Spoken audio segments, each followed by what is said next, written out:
Hi guys, welcome to Shutter Theory. Today I want to talk about something that I see in the beginners camera forums all the time. Somebody gets a brand new camera and they say, hey, I just got this thing. What do I do with it? How do I use this? Today we're going to answer that question with Camera Basics 101. Let's go sit down and talk about it. Camera is set up. In case you're wondering, I am at Hills and Dales Park, part of the Five Rivers Metro Park system here in Kettering, Ohio. Absolutely lovely, one of my favorite places to come to for all 4 seasons. In the autumn it's especially beautiful. The leaves turn and there's a pond. I'll show you some pictures here at the end of the video, so stick around for that. This is Camera Knowledge 101. And I think that a lot of people get intimidated.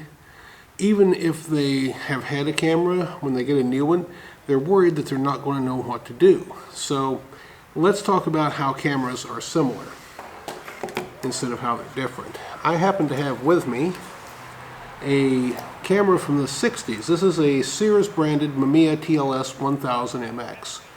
And it's completely mechanical. The only electronic parts in it is a light meter.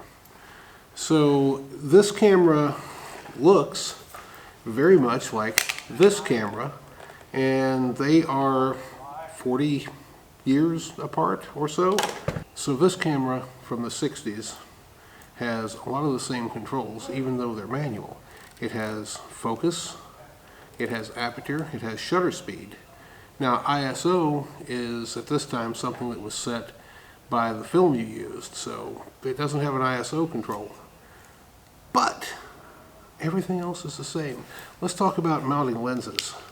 So on this particular camera, the lens unscrews. It's called a screw mount lens, an M42 screw mount lens. Lots of cameras at this time use this, especially Pentax. So you just screw the lens on in a clockwise direction, and you'll hear it lock in when it gets to all the way down, when it gets seated all the way down. To release the lens, you push the little button and you turn it this way and it comes off in your hand. You have to be careful that on that last thread, when it comes loose, you're holding on to it, because otherwise you'll drop it. Not that I've ever done that, maybe once.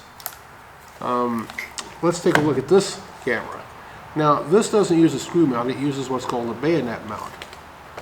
But still, right here is a little button you push, and you rotate the lens, and you pull it straight off. The bayonet mount just turns about a quarter turn to lock it into place. To put the lens back on the camera body, you have a red dot here, and a red dot on the lens. You line those two up, give it a twist, and it locks into place right there. So this is going to be very similar no matter what camera brand you have, how old or how new it is. There's going to be a way to release the lens, and most likely it's going to be a bayonet mount, so you'll turn it one way or the other to lock it into place, but there'll be marks to line up, and you can transfer this knowledge to just about any camera ever made in this format. We're not going to talk about large format, medium format, or specialty cameras today. This is general knowledge. So, next, let's talk about focus. Just about every lens, at least the better lenses, has a focus ring. Now that can be in front or it can be behind. This one, it's in front. This is the Canon 24-70 f1.4L. And back here is the zoom ring. This lets the camera change focal length between 24 and 70 millimeters. Up front is the focus ring. Now the focus ring, there's a little window right here, and you can see the distance changing. That's telling you how far in front of the camera you're focused. Manual focus is something that not a lot of people do these days. Autofocus is fantastic, it's amazing. You can put the autofocus dot exactly where you want to focus, and the camera does a great job. If you're in low light, you may need to switch over to manual focus. There's a little switch on the side that says AF and MF. And this means autofocus, manual focus. So if you want a manual focus, switch the switch down to MF, and you can adjust the lens for whatever focal distance you want. This particular lens has what's called stabilization, and you can turn that off or on. Generally speaking, if you're mounted on a tripod, you want the stabilization off so you don't get any weird shakes. But when you're hand holding, this can really be a lifesaver, especially in lower light. When you're using slower shutter speeds, that stabilization can keep your image from being blurry, even if you're down at a 30th or a 15th of a second. Now, I'm not going to talk about how to turn the camera on. There are so many different ways. This particular camera has a switch right here that's off and on. This one, now you're going to get a kick out of this. This camera, to turn it on, to turn the light meter on, you just move this lever out. That turns it on. To turn it off, you push on the center right there and it pops back, and that turns the camera off. I know, weird, right? But this is the one I learned on, so to me it's not weird. Now let's talk about ISO next, or ISO. ISO is a basic explanation is that ISO is the camera's sensitivity to light. A higher ISO, say 400, 800, 1600, that is going to give you more sensitivity to light, so you can use either a faster shutter speed or a slower aperture for a given lighting condition. Most cameras do not have an ISO dial on them. It's usually a menu. On this one, you press a button on top and you get a list on the back of the different ISOs you can use.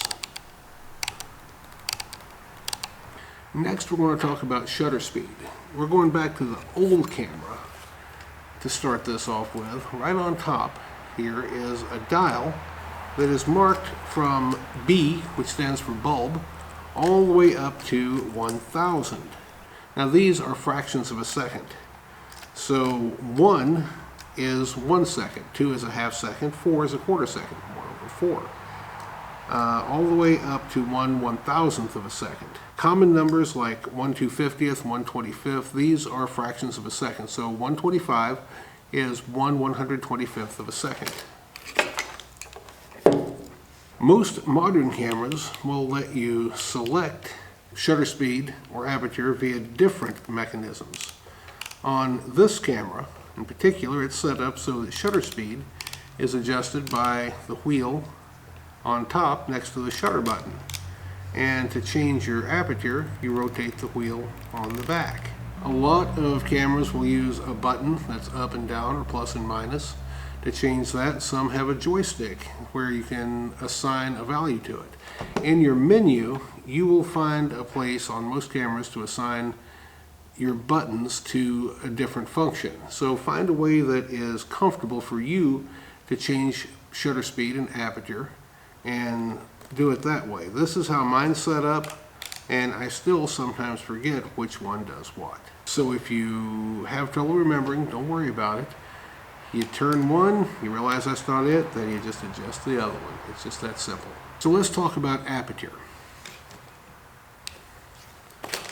Old cameras had an aperture ring on them in addition to the focus and or zoom. This one goes from 1.8 to f16.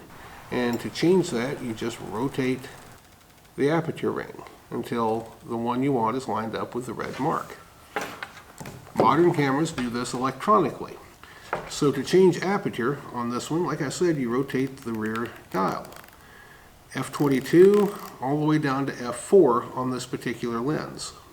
So again, just like with shutter speed, you can assign this on most cameras to a dial or button of your choosing. Find the way that is most comfortable for you and do that.